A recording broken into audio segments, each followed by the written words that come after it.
بسم اللہ الرحمن الرحیم اللہم صلی علی محمد وبارک وسلم وصلی علیہ۔ باب قول اللہ تعالی ونضع الموازین القسط لیوم القیامہ وان اعمال بنی آدم وقولهم یوزن۔ وقال مجاہد القسطاس العدل بالرومیۃ ویقال القسط المصدر المقسط وهو العادل واما القاسط فهو الجائر۔ حدثنا احمد بن اشقاب قال حدثنا محمد بن فضيل عن عمارة بن القعقاع عن ابي زرعة عن ابي هريرة رضي الله تعالى عنه قال قال النبي صلى الله عليه وسلم كلمتان حبيبتان الى الرحمن خفيفتان على اللسان ثقيلتان في الميزان سبحان الله وبحمده سبحان اللہ العظیم۔ بسم اللہ الرحمن الرحیم وَأَنزَلْنَا إِلَيْكَ الذِّكْرَ لِتُبَيِّنَ لِلنَّاسِ مَا نُزِّلَ إِلَيْهِمْ۔ اے حبیب صلی اللہ علیہ وآلہ وسلم، یہ ذکر، یہ قرآن حکیم ہم نے آپ کی طرف نازل کیا ہے تاکہ آپ لوگوں کے اوپر واضح کر دیں کہ ان کے اوپر کیا نازل ہوا۔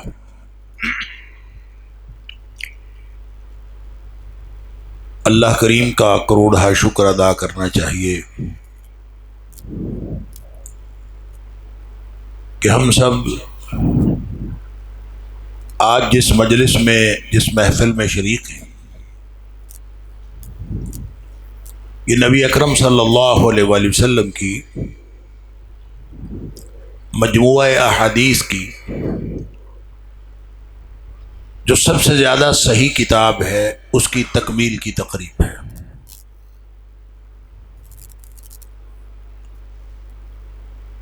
اور نبی پاک صلی اللہ علیہ وآلہ وسلم کی ایک حدیث سن لینا، پھر اس کو یاد کر لینا، پھر اس یاد کر کے پھر آگے پہنچا دینا، بس اتنا سا کام۔ اللہ اکبر۔ تو نبی اکرم صلی اللہ علیہ وآلہ وسلم نے اس شخص کے لیے خوشخبری دی ہے کہ نضر اللہ عمران، اللہ تعالیٰ اس آدمی کو خوش و خرم رکھے، گویا صرف دنیا میں نہیں آخرت میں بھی وہ ہمیشہ خوش و خرم رہے گا۔ اور جن کو اللہ خوش و خرم رکھے گا، جس کو نبی پاک صلی اللہ علیہ وسلم کی یہ دعا لگ جائے گی، اس کے دنیاوی زندگی کے سارے مراحل بھی ادا ہو جائیں گے اور خوش اسلوبی سے ادا ہو جائیں گے، اور اخروی زندگی میں بھی انتہائی مشکل مقامات اور انتہائی مشکل مراحل، بھلے وہ موت کا مرحلہ ہو، بھلے وہ قبر کا مرحلہ ہو، بھلے وہ حشر کا مرحلہ ہو، وہ کوئی بھی چاہے پل صراط کا مرحلہ ہو، وہ سارے کے سارے مراحل وہ اسی جو اللہ کے رسول صلی اللہ علیہ وسلم کی بتائی ہوئی خوشخبری ہے کہ اللہ تعالیٰ اس کو خوش و خرم رکھے، تو وہ اسی خوشی کے ساتھ اس کے سارے مرحلے گزریں گے۔ لوگ پریشان ہوں گے، وہ پریشان نہیں ہوں گے۔ سورہ عبس کے اندر اللہ کریم نے، اس کی بہت ساری مثالیں ہیں، میں صرف ایک مثال عرض کر دیتا ہوں۔ اللہ کریم نے فرمایا ہے کہ جو قیامت کا مرحلہ ہے بڑا ہی سخت ہے، اور اس قدر سخت ہے کہ سب رشتے بھول جائیں گے۔ یوم یفر المرء من اخیہ وامہ وابیہ وصاحبتہ وبنیہ لکل امرئ منہم یومئذ شأن یغنیہ۔ ہر ایک کو اپنی اپنی پڑی ہوئی ہو، باپ بیٹے کے رشتے، آپس میں جتنے قریبی رشتے سب ختم۔ اس قدر ہولناک مرحلے پر بھی فرمایا وجوہ یومئذ مسفرہ، کچھ چہرے جو ہیں وہ چمک رہے ہوں گے، اور صرف چمک نہیں رہے ہوں گے، فرمایا ضاحکۃ مستبشرہ، وہ خوش ہوں گے اور ہنس رہے ہوں گے۔ اللہ اکبر۔ یعنی یہ جو نبی کریم صلی اللہ علیہ وآلہ وسلم کی خوشخبری ہے، ایک حدیث پہ اگر یہ مل سکتی ہے تو جن لوگوں نے ہزاروں حدیثیں، سینکڑوں نہیں ہزاروں حدیثیں سنی، یاد کی، پھر ان کو آگے پہنچایا، اور پھر آج تک لوگ اس کو آگے پہنچا رہے ہیں، اور محدثین نے اپنی زندگیاں کھپائیں حدیث کے علم کے لیے. ان کی خوشبختی کا اور ان کی سعادت کا عالم کیا ہوگا. اور پھر امام بخاری علیہ رحمہ، جنہوں نے 6 لاکھ احادیث اکٹھی کی، اور ان میں سے صرف جو 7,000 اور کچھ 7,500 بعض کی گنتی کے مطابق 7,563، یعنی اتنی احادیث جو ہیں وہ صرف آگے پہنچائیں، باقی نہیں پہنچائیں. اللہ اکبر. گویا جس حدیث پر ان کو پورا اعتماد تھا اور پورا تیقن تھا، اس کو صرف اس طرح نہیں آگے پہنچایا، بلکہ پہلے 2 رکعت نماز پڑھی ہے، بلکہ اس سے بھی پہلے غسل کیا ہے. ہر حدیث سے پہلے غسل کیا ہے، غسل کر کے پھر وضو فرمایا ہے، پھر وضو کر کے پھر 2 رکعت نماز پڑھی ہے، پھر فیصلہ کیا ہے کہ یہ حدیث آگے پہنچانی ہے کہ نہیں پہنچانی. اللہ اکبر. تو اللہ تعالی کروڑوں رحمتیں نازل کرے سارے محدثین کی قبروں پر، اور خاص طور پہ امام بخاری علیہ رحمہ، جنہوں نے یہ کارنامہ سر انجام دیا. اللہ اکبر. کہ اس کو یاد کیا اور پھر آگے پہنچایا. یہ جو یادداشت ہے نا، دیکھیں میں نے آپ کے سامنے ایک آیت کا ٹکڑا سورہ نحل سے پڑھا ہے، جس میں اللہ کریم نے یہ فرمایا کہ اے حبیب صلی اللہ علیہ وسلم، یہ قرآن ہم نے آپ کی طرف نازل کیا، اور آپ ہی کی ذمہ داری ہے کہ آپ لوگوں کو بتائیں کہ قرآن میں کیا نازل ہوا ہے. گویا نبی پاک صلی اللہ علیہ وآلہ وسلم کی یہ ڈیوٹی بھی تھی کہ آپ قرآن آگے پہنچائیں، اور یہ ڈیوٹی بھی تھی کہ آپ قرآن کی تشریح کر کے صحابہ کو بتائیں کہ یہ قرآن میں کیا ہے. اور جو فرمایا کہ بلغ ما انزل الیک من ربک، رب کی طرف سے جو کچھ آپ کو دیا گیا ہے وہ سارا پہنچا دیجئے.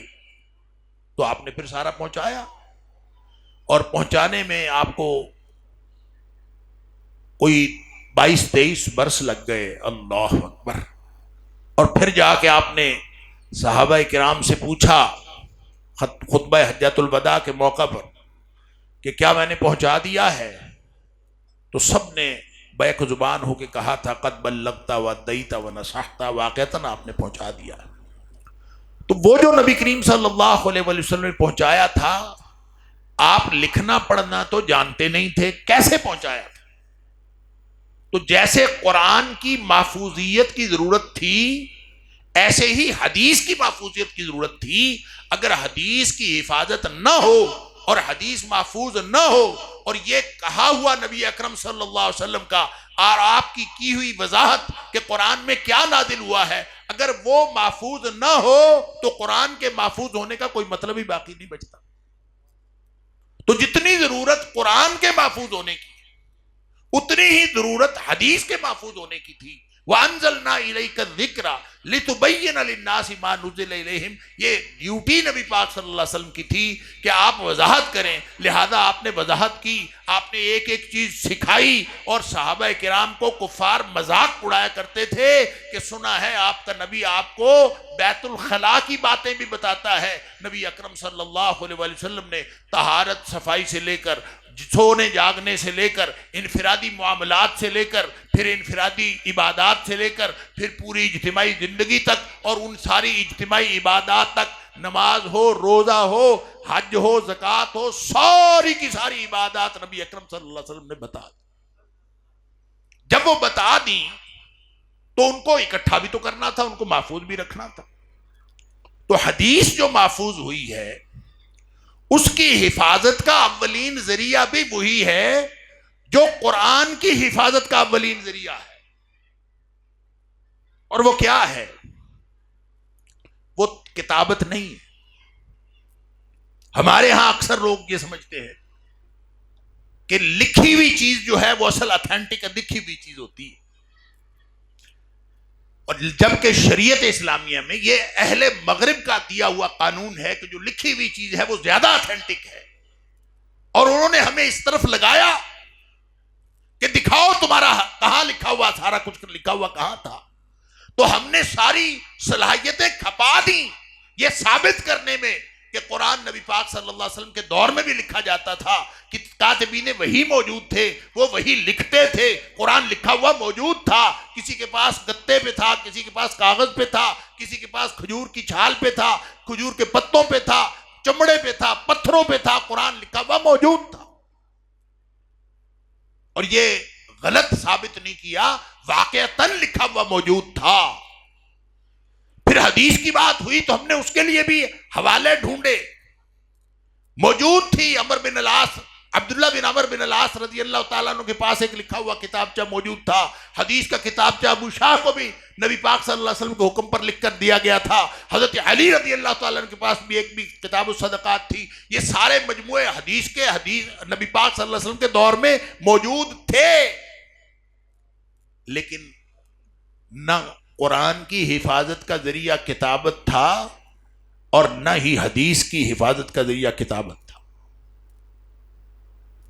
حفاظت کا ذریعہ کیا ہے؟ قرآن فرماتا ہے بل ہوا آیات بینات فی صدور الذین اوتوا العلم، یہ اللہ کی واضح نشانیاں ہیں جو اہل علم کے سینوں میں محفوظ ہیں۔ یہ قرآن سینوں میں محفوظ ہوا۔ تو پہلا جو حفاظت کا ذریعہ ہے اور اصل ذریعہ ہے وہ حفظ ہے، وہ کتابت نہیں ہے۔ لکھا ہوا تھا۔ نبی کریم صلی اللہ علیہ وسلم پر جب حضرت جبریل علیہ السلام وحی لے کر آتے تھے تو نبی پاک صلی اللہ علیہ وسلم اس کو یاد کرنے کی کوشش کرتے تھے، جلدی جلدی کہیں بھول نہ جائے۔ فرمایا لا تحرک به لسانک لتعجل به، آپ جلدی کرنے کے لیے اور اپنی زبان کو جلدی جلدی حرکت نہ دیا کیجیے۔ کیوں؟ اس لیے کہ ان علینا جمعہ وقرآنہ، اس کا حفظ کرانا بھی ہمارے ذمے ہے اور پڑھانا بھی ہمارے ذمے ہے، یہ ہمارے ذمے ہے۔ گویا نبی اکرم صلی اللہ علیہ وسلم کو قرآن معجزانہ طور پر حفظ ہو گیا تھا، اور نبی کریم صلی اللہ علیہ وسلم پھر یہ قرآن صحابہ کرام کو کیا کیا کرتے تھے؟ پڑھایا نہیں کرتے تھے۔ احادیث کے اندر الفاظ آتے ہیں سکھایا کرتے تھے، علم یعلم تعلیم، سکھایا کرتے تھے۔ نبی اکرم صلی اللہ علیہ وسلم قرآن صحابہ کو سکھایا کرتے، اور صحابہ کہتے ہیں کہ ایک ایک سورت جب تک ہم سیکھ نہ لیتے نبی پاک صلی اللہ علیہ وسلم اگلی سورت شروع نہیں کرتے تھے۔ عربی وہ جانتے تھے، مفہوم وہ جانتے تھے، تو کون سی چیز سکھایا کرتے تھے؟ گویا ان کو سمجھاتے بھی تھے، آیات کے مفاہیم بھی بتاتے تھے، اور ان کو یاد بھی کرواتے تھے۔ اس کی دلیل یہ ہے کہ بعض دعائیں ایسی ہیں احادیث کی کتابوں میں کہ صحابہ کرام ان کے بارے میں کہتے ہیں کہ نبی پاک صلی اللہ علیہ وسلم اس دعا کو ہمیں ویسے سکھاتے تھے جیسے قرآن کی کوئی صورت ہو، یعنی دعا ویسے سکھاتے تھے جیسے قرآن کی کوئی صورت ہو۔ کیا مطلب؟ یاد کرواتے تھے۔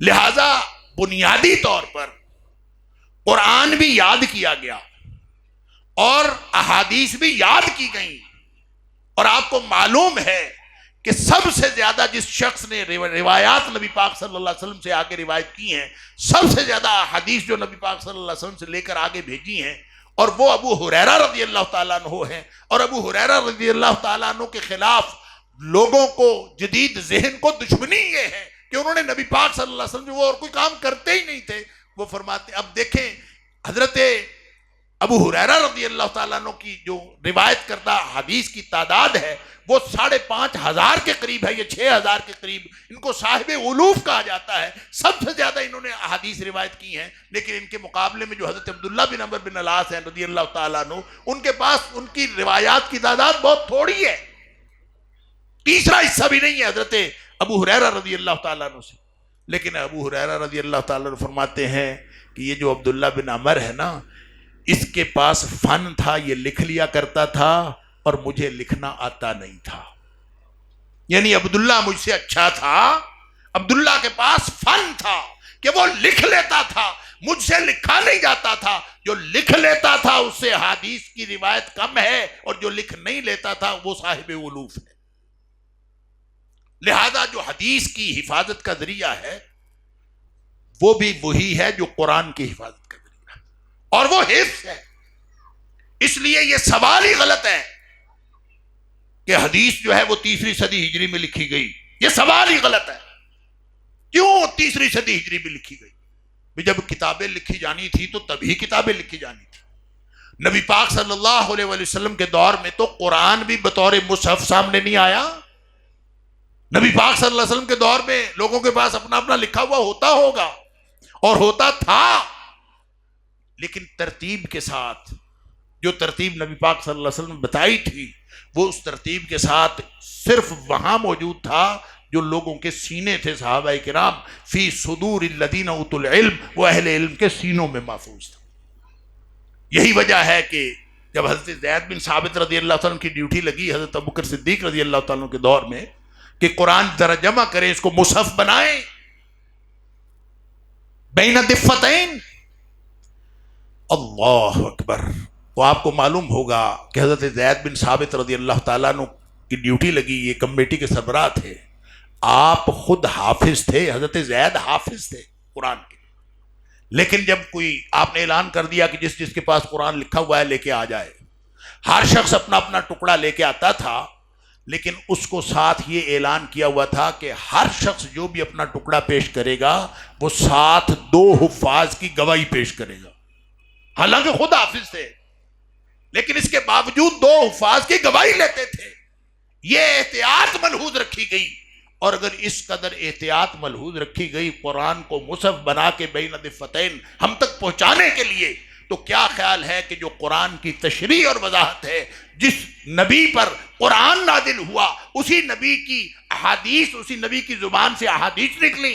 بلکہ میں تو اس کو بھی تھوڑا اور طریقے سے مجھے سمجھ آتی ہے، واللہ عالم وہ بات درست ہے کہ نہیں آپ علماء سے پوچھ لیجئے گا. میں تو ایک طالب علم سا آدمی ہوں، یہ دروس بخاری وغیرہ دینا یہ شیوخ الحدیث کا کام ہے. مجھے نہیں پتا کہ مجھ طالب علم کو کیوں آپ لوگوں نے درس حدیث کے لیے منتخب کیا، لیکن بہرحال یہ مجھے جو بات سمجھ آتی ہے وہ یہ ہے کہ نبی پاک صلی اللہ علیہ وسلم کے سینہ اطہر پہ قرآن نازل ہوا ہے. آپ کو یاد ہو گیا معجزانہ طور پر لوگوں کو کیسے پتا چلا کہ یہ قرآن ہے؟ نبی پاک صلی اللہ علیہ وسلم نے بتایا تو پتا چلا نا.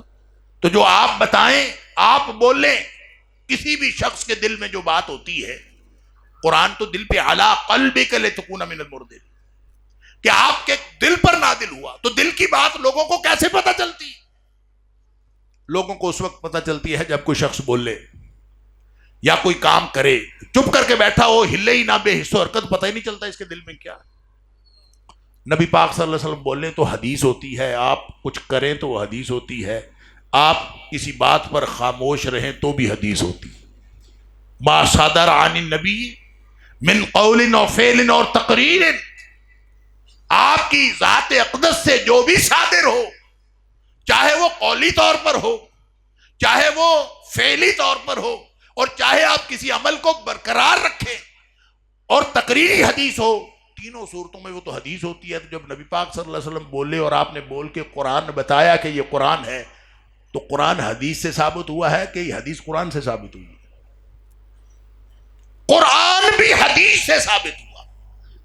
نبی پاک صلی اللہ علیہ وسلم کی ذات اقدس، آپ کی زبان اقدس وہ ہلی، اس نے بولا، اس نے اظہار کیا، اس نے بتایا یہ قرآن ہے تو وہ قرآن بنا. آپ نہ بتاتے یہ قرآن ہے تو قرآن نہ بنتا. ہمیں تو رحمان کا تعارف بھی نبی پاک صلی اللہ علیہ وسلم نے کرایا. ہم تو کسی کعبے کو بھی نہیں جانتے تھے کہ اگر نبی پاک صلی اللہ علیہ وسلم اس کا تعارف نہ کراتے. ہم تو کسی اللہ کو نہیں جانتے، ہم نہ کسی اللہ کے قرآن کو جانتے ہیں، ہم اس قرآن کو جانتے ہیں جس کا تعارف نبی اکرم صلی اللہ علیہ وسلم. لہذا ہر چیز کا مقصد اور مدار وہ نبی پاک صلی اللہ علیہ وسلم کی ذات اقدس ہے. لہذا اگر آپ کے فرامین محفوظ نہیں ہیں، اگر آپ کی احادیث محفوظ نہیں ہیں، اور آپ نے جو قرآن کی خدمت کی ہے اور قرآن کی جو وضاحت کی ہے اور جو لوگوں کو قرآن سکھایا ہے کہ آپ کے اوپر کیا نازل ہوا ہے، اگر اس کی حفاظت نہ ہو تو قرآن کی حفاظت کا کوئی مطلب نہیں. لہذا امام بخاری علیہ رحمہ جو ہیں، ان سے اللہ نے کام لیا ہے. امام بخاری نے کام کیا نہیں ہے، امام بخاری سے اللہ نے کام لیا ہے.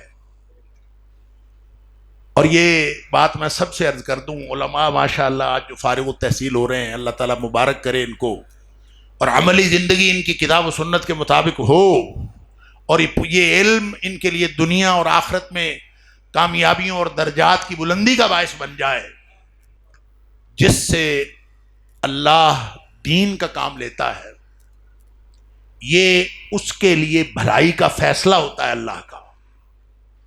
من یرید اللہ بہ خیرا یفقہہ فی الدین، جس سے اللہ دین کا کام لینا چاہتا ہے، جس سے بھلائی کا ارادہ فرماتا ہے اللہ، اس کو دین کی سمجھ عطا فرماتا ہے۔ لہذا جس سے اللہ دین کا کام لے لینا، کوئی ہو، کوئی کارآمد آدمی ہو یا میرے جیسا کوئی نکما آدمی ہو، کوئی بھی ہو، جس سے اللہ دین کا کام لے رہا، اس کو اس بات پر شکر کرنا چاہیے کہ مجھ سے اللہ دین کا کام لے رہا۔ دین کا کام کر کوئی نہیں رہا ہوتا، میں نے ایسا کیا، میں نے اتنا کیا، میں نے اتنے لوگوں کو پڑھایا، میں نے اتنی دفعہ بخاری پڑھائی، میں نے اتنا قرآن سنایا، میں نے اتنے مسئلے سنائے۔ یہ میں کیا چیز ہے؟ یہ میں کو پہلے سمجھ لیں، اس کی کوئی حیثیت ہے تو پھر میں نہیں کیا ہوگا۔ اللہ اکبر۔ اندر گئی ہوئی سانس باہر نہ آئے، اور یہ باہر گئی ہوئی سانس اندر نہ جائے، ایک لمحے کی بات ہے، یہ میں اسی وقت ختم ہو جائے۔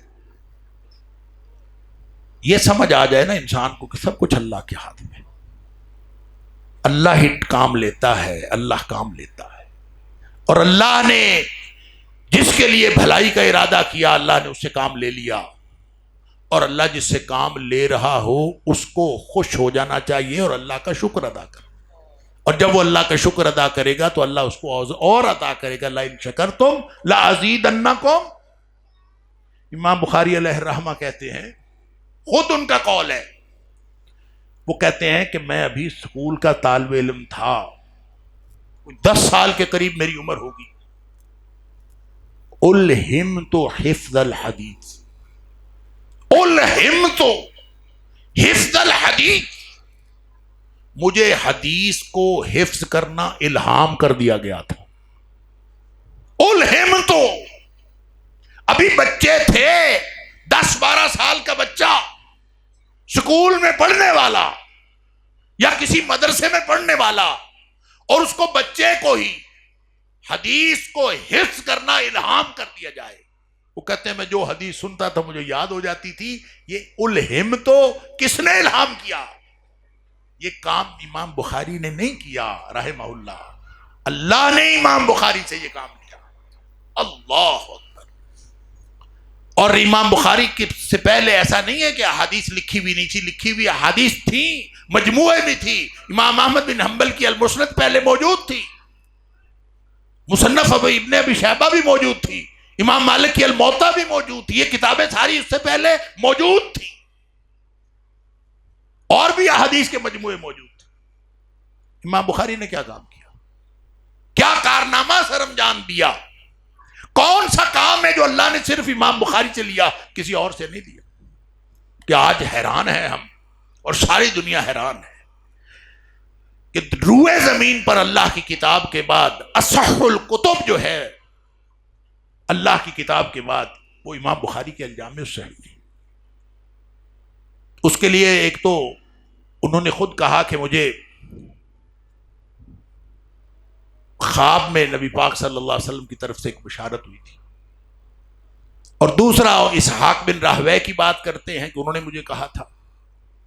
بہرحال وجہ تالیف جو بھی ہو، کام اللہ نے لیا۔ خواب، وہ کہتے ہیں خواب میں میں نے اپنے آپ کو نبی پاک صلی اللہ علیہ وسلم کے سامنے دیکھا، میرے ہاتھ میں پنکھا تھا، میں پنکھے کو اس طرح سے حرکت دے رہا تھا، اس طرح سے جھل رہا تھا کہ نبی کریم صلی اللہ علیہ وسلم کی ذات اقدس پر، آپ کے جسم اطہر پر کوئی مکھی نہ بیٹھنے پائے، اور میں اس قدر پنکھے کو حرکت دیتا تھا اور اتنا کانشیس تھا کہ نبی اکرم صلی اللہ علیہ وسلم پر کوئی مکھی نہ بیٹھے، اور میں نے مکھی نہیں بیٹھنے دی۔ اللہ اکبر۔ آج 13 صدیاں بعد اللہ اکبر، لوگ جو ہیں وہ اس بات کی گواہی دیتے ہیں کہ امام بخاری علیہ الرحمہ نے واقعتاً نبی اکرم صلی اللہ علیہ وسلم کی ذات پر مکھی نہیں بیٹھنے دی. وہ تو خواب دیکھا تھا. آپ کی ذات ہو یا آپ کا کلام ہو، اس کو فرق کو سمجھ لیجئے. اللہ کس کو نظر آتا ہے؟ لا تدرک الابصار وہو یدرک الابصار. اللہ کو تو آنکھیں دیکھ ہی نہیں سکتی. تو اللہ کہاں ہے؟ الرحمن علی العرش استوى. اللہ عرش پہ ہے. عرش کہاں ہے؟ حد و حساب سے باہر ہے. کتنا بلند ہے، کہاں ہے؟ اپنے علم کے اعتبار سے وسع کرسیہ السماوات والارض، وہ ہر جگہ پہ موجود ہے. اپنے علم کے اعتبار سے ہر چیز کو جانتا ہے، ہر چیز کو سمجھتا ہے. اور ایک ایک چیز کو، اور پتھر کے اوپر اگر سیاہ رات میں سیاہ پتھر کے اوپر سیاہ چیونٹی بھی چل رہی ہو تو وہ اس کو دیکھتا بھی ہے، اس کے قدموں کی آہٹ بھی سنتا ہے. لیکن ہمیں نظر نہیں آتا. تو ہم نے اس اللہ کے ساتھ جڑنا ہو جو اللہ ہمیں نظر نہیں آتا، اس کے ساتھ جڑنا چاہیں تو کیا خیال ہے نہیں جڑ سکتے؟ جڑ سکتے ہیں. کیسے؟ اس کی صفت کلام کے ذریعے سے. اللہ کی صفت کلام کے ذریعے سے انسان اللہ سے جڑ سکتا ہے. نبی کریم صلی اللہ علیہ وسلم نے فرمایا ان ھذا القرآن سبب، یہ قرآن رسی ہے، طرفہ بید اللہ و طرفہ بایدیکم، اس کا ایک سرا اللہ کے ہاتھ میں، ایک سرا تمہارے ہاتھ میں. لہذا جس نے اللہ کے ساتھ جڑنا ہے، جو سرا اللہ کے ہاتھ میں ہے وہ تو نہیں چھوٹتا اللہ سے. تو چھوٹتا ہے تو ہمارے والا سرا ہمارے ہاتھ سے چھوٹتا ہے. تو جس نے اللہ سے جڑنا ہے فتمسکوا بہ، وہ قرآن سے جڑ جائے، گویا وہ اللہ سے جڑ جائے. اور جو اللہ سے جڑ جائے گا لن تضلوا ولن تہلکوا بعدہ ابدا، ہرگز کبھی گمراہ نہیں ہوگے اور ہرگز کبھی تباہ نہیں ہوگے اس کے بعد، ہمیشہ ہمیشہ کے لیے اگر تم قرآن سے جڑو گے. گویا صفت کلام سے ذات تک جڑا جا سکتا ہے. صفت کلام ذات تک پہنچنے کا ذریعہ ہے. اب کیا خیال ہے جو قرآن نے کہا وَمَا كَانَ اللَّهُ لِيُعَذِّبَهُمْ وَأَنْتَ فِيهِمْ وَمَا كَانَ اللَّهُ مُعَذِّبَهُمْ وَهُمْ يَسْتَغْفِرُونَ. اللہ نے فرمایا کہ اگر تم استغفار کر رہے ہو نا تو اللہ کبھی تمہیں اس عذاب میں مبتلا نہیں کرے گا. ایک بات آپ نے یہ فرمائی. ایک اللہ نے یہ فرمایا اے حبیب صلی اللہ علیہ وسلم، جس مجلس میں، جس معاشرے میں، جس گروہ میں، جس گروپ میں، جن لوگوں میں آپ موجود ہوں، اللہ ان پر عذاب نازل نہیں کرتا. یہ دونوں باتیں اللہ کریم نے اس وقت فرمائیں جب کفار مکہ نے یہ کہا تھا کہ اللہ اگر یہ سچا ہے نا تو ہمارے اوپر پتھروں کی بارش نازل کر دے. تو اللہ تعالیٰ نے فرمایا تھا کہ جس دھرتی پر نبی اکرم صلی اللہ علیہ وسلم موجود ہوں، ان کی موجودگی کی وجہ سے عذاب نہیں آتا، اور دوسرا لوگ استغفار کرنے والے موجود ہوں تو عذاب نہیں آتا. اب کیا خیال ہے کہ یہ آیت صرف نبی پاک صلی اللہ علیہ وسلم کی حیات طیبہ تک کے لیے تھی؟ استغفار تو چلے قیامت تک چل سکتا ہے. آپ صلی اللہ علیہ وآلہ وسلم کی موجودگی وَأَنْتَ فِيهِمْ، یہ اس کا مصداق کیا ہو سکتا ہے نبی پاک صلی اللہ علیہ وسلم کے اس دنیا سے جانے کے بعد؟ جیسے اللہ کی صفت کلام کے ذریعے سے ذات سے جڑا جا سکتا ہے نظر نہ آنے کے باوجود، عرش پر ہونے کے باوجود، اسی طرح نبی اکرم صلی اللہ علیہ وآلہ وسلم کے کلام سے نبی پاک صلی اللہ علیہ وسلم کی ذات تک جڑا جا سکتا ہے. اور آپ کا کلام یہ حدیث ہے، جس کو حدیث کہا جاتا ہے، یہ نبی اکرم صلی اللہ علیہ وسلم کا کلام، یہ ہم تک پہنچا. اور یہ ہم تک پہنچانے کے اس لیے یہ حدیث، صحیح حدیث ہم تک پہنچنے کے لیے شریعت ثابت ہوتی ہے اللہ کے قرآن سے اور صحیح حدیث سے. امام بخاری علیہ الرحمہ نے جب مکھیاں اڑائیں نبی پاک صلی اللہ علیہ وسلم سے خواب میں، تو تو معبرین نے جس نے خواب سنا اس نے کہا کہ نبی پاک صلی اللہ علیہ وآلہ وسلم کی جو فرامین ہے، آپ کی جو احادیث ہیں، اس کے اندر جو ضعیف ہیں، جو مرسل ہیں، جو منقطع ہیں، جو موضوع ہیں، جو کمزور ہیں، ان سب کو ہٹا دو گے اور خالص صحیح احادیث نبی پاک صلی اللہ علیہ وسلم کی وہ لوگوں تک پہنچانے کا کام اللہ تم سے لے گا۔ یہ ہے خواب کا مطلب۔ یہی بات اسحاق بن راہوے رحمہ اللہ جو آپ کے استاد تھے انہوں نے کہی امام بخاری سے کہ احادیث تو بہت ہے، کوئی شخص ایسا ہو جو نبی پاک صلی اللہ علیہ وسلم کی احادیث میں سے صحیح احادیث نکال لائے۔ کتنا مشکل کام تھا کہ آپ کو کوئی شخص یہ کہے کہ میں نے یہ بات نبی پاک صلی اللہ علیہ وسلم سے سنی ہے، پھر اس کو پرکھنا کہ واقعتاً اس نے سنی ہے کہ نہیں سنی۔ حدیث کے دو حصے ہوتے ہیں، ایک سند اور ایک متن۔ علماء اور ہمارے طلباء اس بات کو جانتے ہیں۔ ہم عام طور پہ حدیث سناتے وقت صرف متن کا تذکرہ کرتے ہیں، سند کا ذکر نہیں کرتے، اور سند کا ذکر کرنا بھی ہو تو زیادہ سے زیادہ آج کے دور میں ہمارا رواج یہ ہو گیا ہے، اور یہ شاید بجا طور پر ہو گیا ہے کہ ہم یہ حوالہ دیتے ہیں کہ امام بخاری الجامع الصحیح للبخاری، امام بخاری کی روایت، امام مسلم کی روایت ہے، سیاستہ ہو گئی اور دیگر کتابیں، ہم جب ایک بتا دیتے ہیں کہ یہ فلاں حدیث کی کتاب کی حدیث ہے تو گویا باقی سند نبی پاک صلی اللہ علیہ وسلم تک پہنچنا یہ اس مؤلف کتاب کی ذمہ داری ہے، وہ ہماری ذمہ داری نہیں۔ ہم نے امام بخاری سے ایک حدیث سن لی، اب وہ حدیث امام بخاری کا ذمہ داری ہے کہ وہ یہ ثابت کریں کہ یہ حدیث واقعتاً نبی اکرم صلی اللہ علیہ وسلم سے آئی۔ اس کی وجہ سے اب یہاں کوئی شخص اٹھے وہ کہے کہ یہ حدیث ہے، جیسے آج کل سوشل میڈیا پہ ہر شخص جو ہے وہ حدیث نقل کر دیتا ہے، اللہ تعالیٰ معاف فرمائے، اور وہ حدیث ہوتی ہی نہیں۔ آجا حوالہ بھی دیا ہوتا ہے مسلم نمبر حدیث کا، اور دیکھنے والا سمجھتا ہے شاید یہ تو حدیث صحیح ہوگی، مسلم کا حوالہ دیا ہوا ہے اور آگے حدیث بھی لکھی ہوئی ہے تو اس کا مطلب ہے یہ تو صحیح ہوگی۔ نہ وہ حدیث ہوتی ہے، نہ وہ مسلم میں ہوتی ہے، بلکہ حدیث کے کسی مجموعے میں ہوتی ہی نہیں۔ نام حدیث، اللہ اکبر۔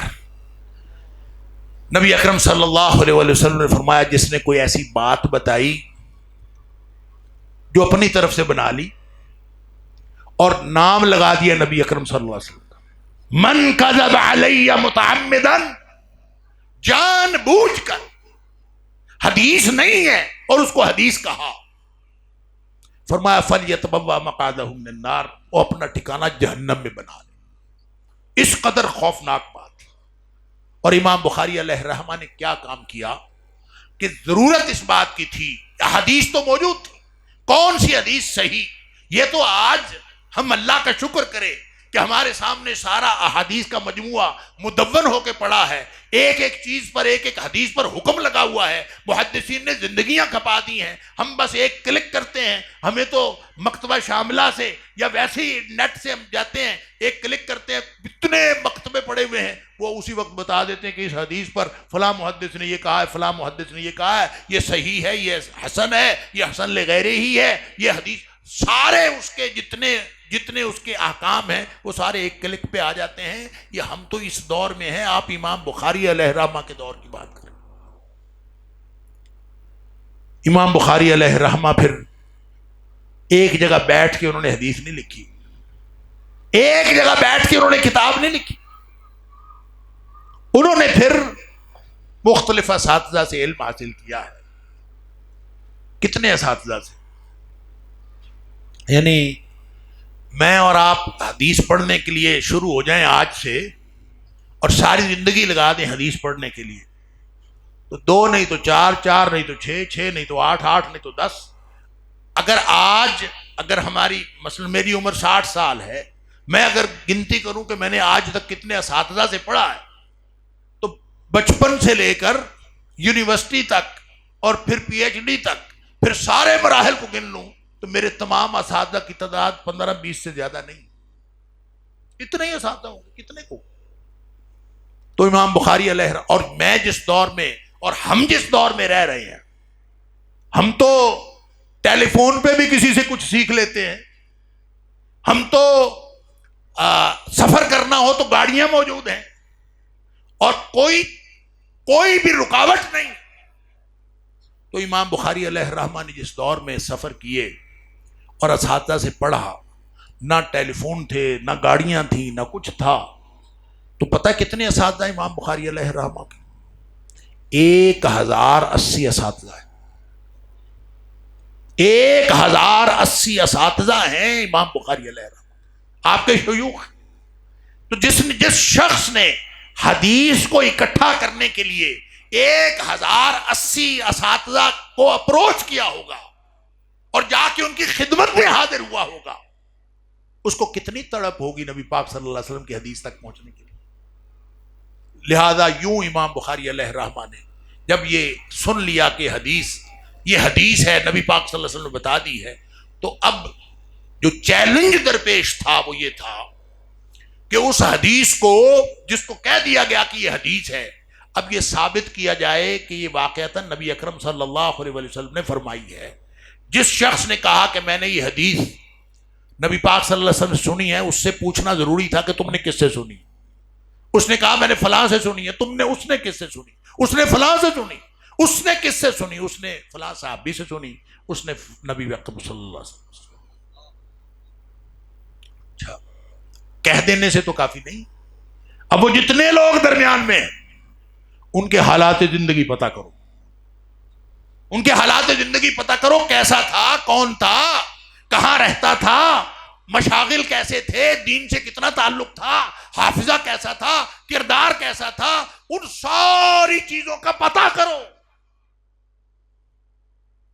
جب یوں پتہ کرتے کرتے یہ بھی ٹھیک تھا، یہ بھی ٹھیک تھا، یہ بھی ٹھیک تھا، سارے جتنے لوگوں کے درمیان میں انوالو تھے ان کے حالات زندگی پتہ کر کے اگر یہ کنفرم ہو گیا کہ واقعتاً یہ حدیث نبی پاک صلی اللہ علیہ وسلم تک پہنچتی ہے، تو پھر امام بخاری نے لکھا، وگرنہ نہیں لکھی. امام مسلم اور امام بخاری جو ہے نا، ان دونوں کی جو الجامع الصحیح ہے، ان دونوں کو آپ لوگوں کو معلوم ہے، اس کو صحیحین کہتے ہیں. دونوں صحیح کتاب. اس کی وجہ یہ ہے کہ امام مسلم کی جو شرائط ہیں حدیث اکٹھے کرنے کے لیے، آپ کی جو روات کی شرائط ہے وہ، اور جو امام بخاری کی شرائط ہیں، وہ شرائط یہ ملتی جلتی ہیں. تقریباً ساری شرائط ایک جیسی. صرف کوئی 1 2 یا 3 بلکہ شاید گن کے محدثین نے 4 فرق ڈھونڈے ہوں گے کہ جو امام بخاری اور امام مسلم کی الجامع الصحیح کے اندر فرق ہے. بعض لوگوں نے تو امام مسلم کی الجامع الصحیح کو افضل کہا ہے بخاری سے، لیکن انہوں نے افضل کہا ہے، اصح نہیں کہا. اس بات کا فرق سمجھیے. جن لوگوں نے امام مسلم کی الجامع الصحیح کو افضل کہا بھی ہے، انہوں نے بھی اصح الکتب امام بخاری کی کتاب کو لکھا. اس کی وجہ یہ ہے کہ امام بخاری علیہ الرحمہ جس طبقے کے روات کو لیتے ہیں، امام مسلم کا معیار وہ نہیں ہے. امام مسلم مثال کے طور پر امام بخاری جو ہیں وہ پہلے طبقے کے روات کو بغیر انتخاب کے لے لیتے ہیں، لیکن دوسرے طبقے کے روات سے انتخاب کرتے ہیں، کچھ کو لیتے ہیں، کچھ کو چھوڑ دیتے ہیں. امام مسلم اس کی بجائے پہلے طبقے کے بھی روات بغیر انتخاب کے لے لیتے ہیں، دوسرے طبقے کے روات کو بھی بغیر انتخاب کے لے لیتے ہیں، البتہ تیسرے طبقے میں جا کے انتخاب کرتے ہیں. اور یہ فرق ہے معیار کا امام بخاری اور امام مسلم. لیکن جو اصل فرق ہے، جو عام لوگوں کے سمجھنے کے لیے بھی بہت ضروری ہے، وہ فرق یہ ہے کہ اگر کوئی شخص کہتا ہے کہ میں نے امام بخاری سے یہ بات، کوئی ایک شخص ہے، ایک راوی ہے، وہ دوسرے راوی کی بات کرتا ہے، میں نے فلاں سے یہ حدیث سنی. اب یہ کہہ دینے سے وہ حدیث نہیں بنتی. اب یہ ثابت کرنا پڑے گا. ایک تو دونوں نیک ہیں، حافظہ درست ہے، وہ جو ساری شرائط روات کی ہیں وہ اس پہ پورا اترتے ہیں. اور دوسرا یہ کہ ان کی ملاقات کہاں ہوئی تھی، کہاں کب سنی تھی بات.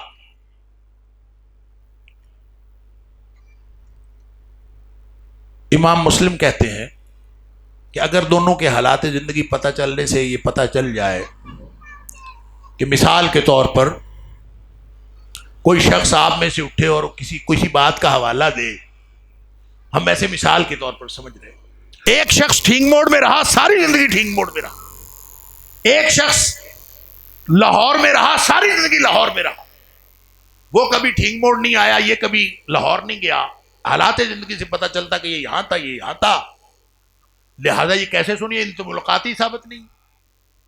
لیکن ایک کے حالات زندگی پتہ کیے تو پتہ چلا کہ فلاں تاریخ کو، مثال کے طور پر 14 اپریل کو ایک تقریب بخاری تھی، اس میں حماد آیا تھا،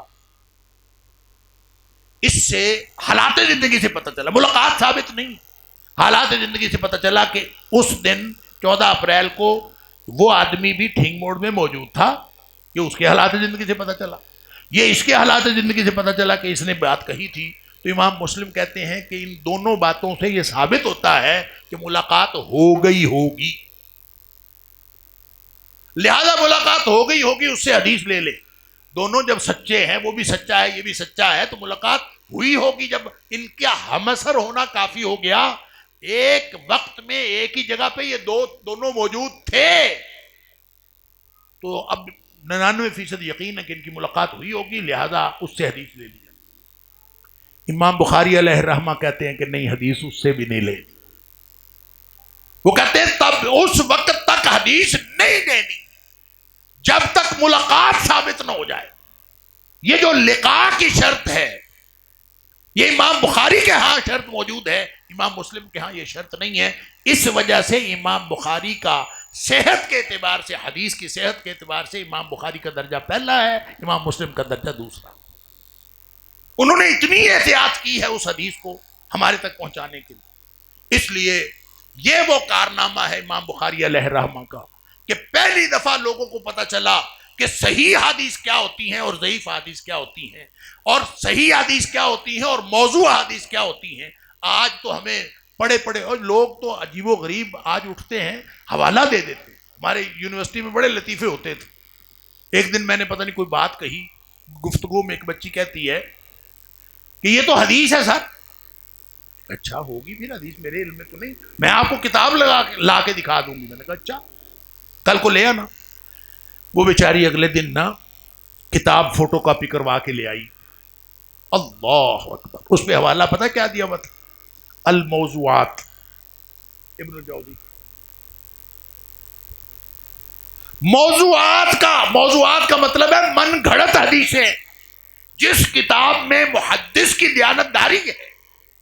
محدث اس لیے من گھڑت حدیثوں کو اکٹھا کرتا ہے کہ بعض ازاں جو بعد میں آنے والے لوگ ہیں وہ حدیث کے نام پر دھوکہ نہ کھائیں، ان کو پتہ چل جائے کہ یہ من گھڑت ہیں۔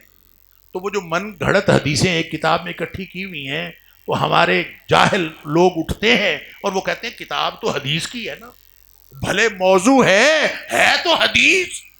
انا للہ و انا الیہ راجعون۔ یہ کام امام بخاری علیہ الرحمہ نے اس دور میں کیا، جس سے پہلے امام بخاری سے پہلے بھی لوگ یہی کیا کرتے۔ اس لیے جو جاہلیت ہوتی ہے اور جو جہالت ہوتی ہے وہ ہر دور کی ایک جیسی ہوتی ہے، وہ چاہے پرانے دور کی ہو چاہے نئے دور۔ تو امام بخاری علیہ الرحمہ نے پھر حدیث مرتب کی، اور اس میں جو امام مسلم کو فضیلت حاصل ہے وہ اس لیے ہے کہ انہوں نے جو ترتیب بنائی ہے، وہ جو بعد میں علماء نے جس کو فقہی ترتیب کہتے ہیں، ابواب کی ترتیب، وہ ان کی بہتر ہے۔ امام بخاری کی ترتیب بھی اپنی ہے، سبحان اللہ۔ امام بخاری نے کسی کی ترتیب کو ملحوظ نہیں رکھا، امام بخاری کی ترتیب جیسی ترتیب کسی کی ہے ہی نہیں۔ اور کیوں امام بخاری نے وہ ترتیب رکھی؟ کیسے ممکن ہے کہ ایک شخص ہر حدیث سے پہلے غسل کرتا ہو اور ہر حدیث سے پہلے 2 رکعت نماز ادا کرتا ہو، اس کو اللہ کی طرف سے الہام نہ ہوتا ہو کہ یہ اس حدیث کو کس باب میں رکھنا ہے اور یہ تبویب کس طرح سے کرنی ہے، یہ الہامی نہ ہو، یہ ممکن ہی نہیں۔ آج کے دور میں تو شعراء کہتے ہیں کہ ہمیں الہام ہوتا، شعراء اور ادباء کہتے ہیں کہ ہمیں القاء ہوتا ہے، ہمیں پتہ چلتا ہے کہ ہم نے یہ کرنا ہے۔ آمد ہوتی ہے، آورد نہیں ہوتی۔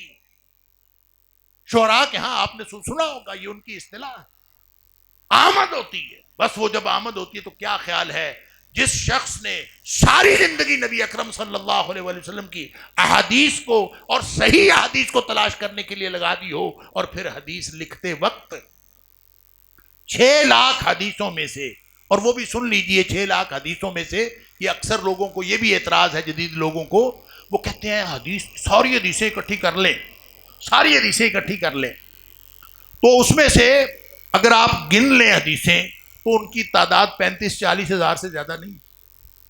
مطلب آج کل جو نئی کتابیں لکھی جا رہی ہیں الجامع الکامل جیسی، جن کے ساری احادیث کو اکٹھا کرنے کا جو لوگوں نے کام کیا ہوا ہے، تو وہ احادیث کی تعداد اس سے زیادہ نہیں، ساری کتابوں کی ساری احادیث متن کے اعتبار سے 35-40 ہزار سے زیادہ نہیں۔ وہ کہتے ہیں وہ کون سی حدیث تھی جو امام بخاری کو یہ 6 لاکھ حدیث یاد؟ وہ سمجھتے ہیں شاید یہ ایک کوئی غلط سٹیٹمنٹ ہے، نعوذ باللہ من ذالک، جو امام بخاری نے دے دی۔ وہ غلط ہرگز نہیں ہے۔ امام بخاری علیہ الرحمہ، اصل میں حدیث میں نے پہلے بھی عرض کیا، اس کے 2 حصے ہوتے ہیں، ایک سند ہوتی ہے، ایک متن ہوتا ہے۔ سند یہ بتاتی ہے کہ یہ حدیث نبی پاک صلی اللہ علیہ وسلم تک پہنچتی ہے کہ نہیں پہنچتی، اور متن یہ بتاتا ہے کہ وہ کون سی بات ہے جو نبی کریم صلی اللہ علیہ وسلم نے فرمائی۔ لہذا دونوں ملا کے حدیث بنتی ہے۔ اکیلے آپ کوئی شخص متن بیان کر دے اور اس کے ساتھ حوالہ نہ ہو، پتہ ہی نہ ہو کس نے کہی ہے، تو پھر تو آج باوجود اس بات کے کہ حدیث کا علم مدون ہے، لوگ اپنی کہی ہوئی باتیں ان کو دین کہہ دیتے ہیں۔ اور اسی لیے عبداللہ بن مبارک علیہ الرحمہ کا وہ قول آپ سب کو معلوم ہوگا کہ آپ نے کہا تھا الاسناد من الدین، دین ایسے نہیں ثابت ہوتا کوئی بیٹھے اٹھے کھڑا ہو کہے کہ یہ دین ہے، دین نہیں بنتا۔ دین اس وقت بنتا ہے جب اس بات کی سند نبی پاک صلی اللہ علیہ وسلم تک پہنچ جائے، اس وقت دین بنتا۔ جب نبی پاک صلی اللہ علیہ وسلم تک نہ پہنچے تو وہ دین نہیں ہوتا۔ الاسناد من الدین، یہ دین ہے۔ لہذا یہ جو ہے ابھی ہمارے برخوردار نے یہ سند پڑھی، حدثنا احمد بن اشکاب، حدثنا محمد بن فضیل، حدثنا عمارۃ بن القعقاع عن ابی زرع عن ابی ہریرہ رضی اللہ تعالیٰ عنہ۔ یہ سند ہے۔ کیا مطلب؟ امام بخاری علیہ الرحمہ کے استاد ہیں احمد بن اشکاب، احمد بن اشکاب کے استاد ہیں محمد بن فضیل، محمد بن فضیل کے استاد ہیں عمارہ بن قعقاع، ان کے استاد ہیں ابو زرع، اور ابو زرع نے سنی ہے ابو ہریرہ رضی اللہ تعالیٰ عنہ سے۔ اور یہ ابو ہریرہ رضی اللہ تعالیٰ نے کہا، انہوں نے پھر جو آگے پھر صحابی جو کہتا ہے اس کا بھی ایک اس فرق پڑتا ہے، وہ کیا کہہ رہا ہے۔ کبھی صحابی کہتا ہے سمعت النبی صلی اللہ علیہ وسلم، کبھی وہ کہتا ہے میں نے اللہ کے رسول صلی اللہ علیہ وسلم سے سنا، کبھی وہ کہتا ہے کہ میں نے نبی پاک، وہ صحابی کہتا ہے کہ نبی کریم صلی اللہ علیہ وآلہ وسلم نے یہ بات کہی۔ جب وہ قال کہتا ہے تو اس کا اور معنی ہے، جب وہ سمع تو کہتا ہے تو اس کا اور معنی ہے۔ ہر چیز کے ایک اصول مرتب ہو گئے، اور یہ سارے اصول مرتب ہوئے ہیں جب سے امام بخاری علیہ الرحمہ نے صحیح احادیث کا مجموعہ تیار کیا ہے، اس کے بعد آج تک علم حدیث مدون ہوا، وگرنہ اس سے پہلے احادیث مدون تھی، اصول حدیث نہیں۔ اصول حدیث سارے بعد میں مدون ہوئے۔ اور لولا الاسناد، اگر اسناد نہ ہوتی، امام عبداللہ بن مبارک رحمہ اللہ فرماتے ہیں اگر اسناد سند نہ ہوتی کہ یہ بات فلاں نے فلاں سے سنی، امام بخاری نے احمد بن اشکاب سے سنی، احمد بن اشکاب نے محمد بن فضیل سے سنی، محمد بن فضیل نے عمارۃ بن قعقاع سے سنی، انہوں نے ابو زرع سے، اور ابو زرع نے ابو ہریرہ رضی اللہ تعالیٰ سے روایت کی ہے۔ اور یہ اگر نہ ہوتی، اور ابو ہریرہ کہتے ہیں قال النبی صلی اللہ علیہ وسلم، اللہ کے رسول صلی اللہ علیہ وسلم نے فرمائی ہے، تو ہمیں بات سمجھ آ گئی کہ یہ حدیث صحیح ہے، کیونکہ امام بخاری نے ذمہ داری قبول کی ہے کہ میں نے کوئی ضعیف کمزور حدیث آپ تک نہیں پہنچائی۔ جب ہم نے بخاری کا حوالہ دے دیا تو اس کا مطلب ہے ہم بے فکر ہو گئے کہ اب حدیث یہ صحیح ہے کہ یہ نبی پاک صلی اللہ علیہ وسلم تک پہنچ گئی۔ بعض احادیث تو ایسی ہیں امام بخاری کی کہ نبی پاک صلی اللہ علیہ وسلم کے سے اور امام بخاری کے درمیان صرف 3 واسطے ہیں، ان کو ثلاثیات بخاری کہتے ہیں کہ 3 لوگ ہیں درمیان میں اور ڈائریکٹ نبی پاک صلی اللہ علیہ وسلم تک پہنچ جاتے ہیں۔ جیسے یہاں احمد بن اشکاب، محمد بن فضیل، عمارہ اور ابو ذرہ یہاں 4 ہیں اور 5ویں ابو ہریرہ ہیں، یہاں 5 ہیں، بعض اوقات 3 کے ساتھ بھی پہنچے ہیں، ایسی سندیں بھی ہیں۔ لہذا عبداللہ بن مبارک فرماتے ہیں لولا الاسناد، اگر یہ سند نہ ہوتی، یہ ثابت کرنا نہ ہوتا کہ یہ نبی کریم صلی اللہ علیہ وسلم تک پہنچتی ہے، یہ نہ ہوتا تو جس کے منہ میں جو آتا وہ کہتا رہتا اور لوگ کہتے کہ یہی دین ہے۔ دین تو بنتا ہے جب وہ نبی کریم صلی اللہ علیہ وسلم کے ساتھ متصل ہو، یہ علمی القائے نسبت نہ ہو تو وہ علم نہیں بنتا۔ اس لیے ہم سمجھتے ہیں کہ جو امام بخاری علیہ رحمہ کی الجامع الصحیح کو پڑھ لیتا ہے وہ گویا نبی کریم صلی اللہ علیہ وسلم کے ساتھ صحیح ترین واسطے کے ساتھ جڑ جاتا۔ یہ ہے اعزاز ان طلبہ کا کہ یہ صحیح ترین واسطے کے ساتھ نبی کریم صلی اللہ علیہ وسلم کے ساتھ جڑ گئے ہیں جنہوں نے امام بخاری کی الجامع الصحیح کو پڑھ۔ اب امام بخاری کی جو الجامع الصحیح اس کے بارے میں لوگوں نے، آپ کو معلوم ہے کہ یہ بڑا مشہور مقولہ ہے کہ فقہ البخاری فی تراجمہ، امام بخاری کی یہ جو ترتیب اور ترجمۃ الابواب ہیں اس کے اندر ان کی تفقہ ہے، ساری فقاہت اس میں ہے۔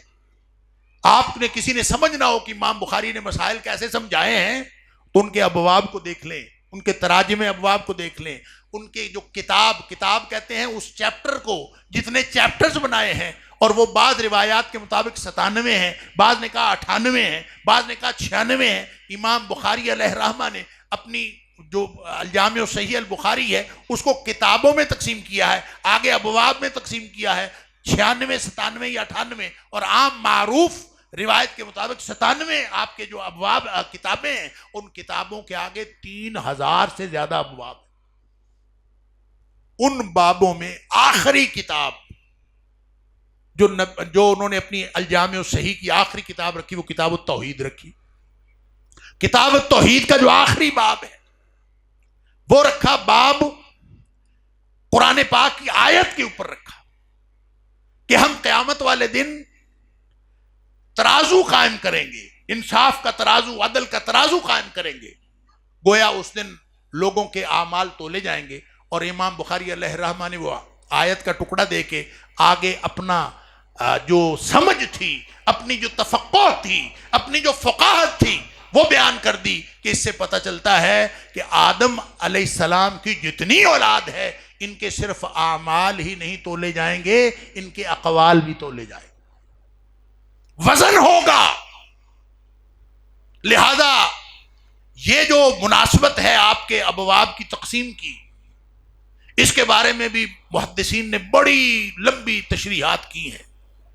امام بخاری علیہ رحمہ کی سب سے پہلی حدیث ہے انما الاعمال بالنیات، اور سب سے آخری حدیث ہے یہ کلمتان حبیبتان الی الرحمن، یہ جو ابھی آپ نے سنی۔ تو اس میں لوگوں کو جن کو حدیث کا پتہ نہیں ہوتا وہ سمجھتے ہیں کہ شاید یہ حدیث اب کمزور ہو گئی ہے غریب ہونے کی وجہ سے۔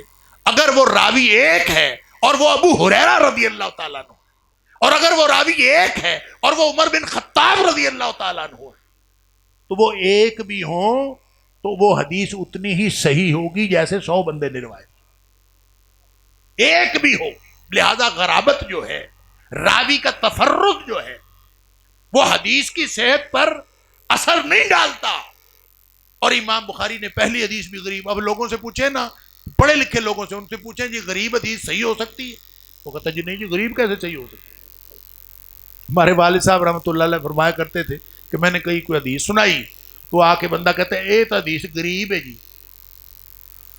تو انہوں نے کہا، میں انہوں نے کہا تواڈے گھر دانے منگن آئی سی، غریب ہے۔ کیا مطلب غریب کا؟ محدثین سے پوچھیں، یہ محدثین بتائیں گے کہ غریب کا کیا مطلب ہوتا ہے۔ غریب وہ نہیں ہوتا جس کے گھر میں دانے میں نہ ہو، غریب وہ ہوتا ہے جس جو تفرد ہے، جو ایک آدمی ہے۔ تو امام بخاری علیہ رحمہ نے جب یہ ترتیب رکھی تو محدثین کہتے ہیں انہوں نے اس کو اس لیے جوڑا ہے کہ اسلام ہے ہی غریب۔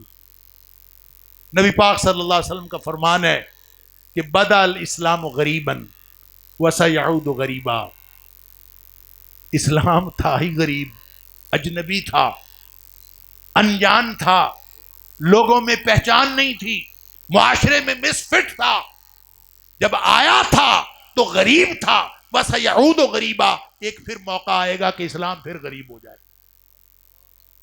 تو گویا شروع بھی غریب ہے، آخر بھی غریب ہے. اللہ. پھر شروع میں نیت ہے اور آخر پہ ذکر الہی ہے، اور پھر میزان کا ذکر ہے، پھر کتاب التوحید ہے. کتاب التوحید آخر پہ رکھنے کا مطلب یہ ہے کہ نبی پاک صلی اللہ علیہ وسلم کا فرمان ہے کہ من کان آخر کلامہ لا الہ الا اللہ، مرنے سے پہلے جس کا آخری کلام لا الہ الا اللہ ہو گیا، دخل الجنہ، وہ جنت میں چلا گیا. گویا توحید پر انسان اگر موت تک توحید پر قائم رہے، ویسے تو ہر مرحلہ زندگی پہ توحید کی ضرورت ہے، لیکن اگر مرنے سے پہلے توحید پر قائم ہو گیا تو جنت واجب ہو گئی. پھر ساتھ میزان والا باب مقرر کر کے یہ بتایا ہے کہ جو چیز میزان میں بھاری ہوگی وہ توحید کی بات بھاری ہوگی.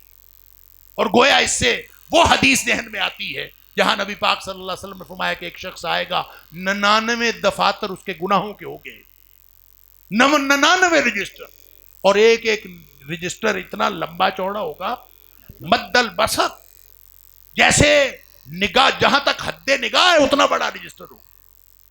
اور وہ بیچارہ گرتا پڑتا، فرشتے اس کو اٹھا کے لائیں گے، جس کو پتا ہو کہ میرے اتنے گناہ ہیں. اللہ. پھر اس کو بتایا جائے گا کہ ایک پرچی اور بھی ہے تیرے کھاتے میں. وہ حیران ہوگا، اتنے بڑے بڑے رجسٹر 99 اور اس کے مقابلے میں ایک پرچی، تو میرا کیا بنے. وہ پرچی نکالی جائے گی، اس کے اوپر لکھا ہوگا لا الہ الا اللہ.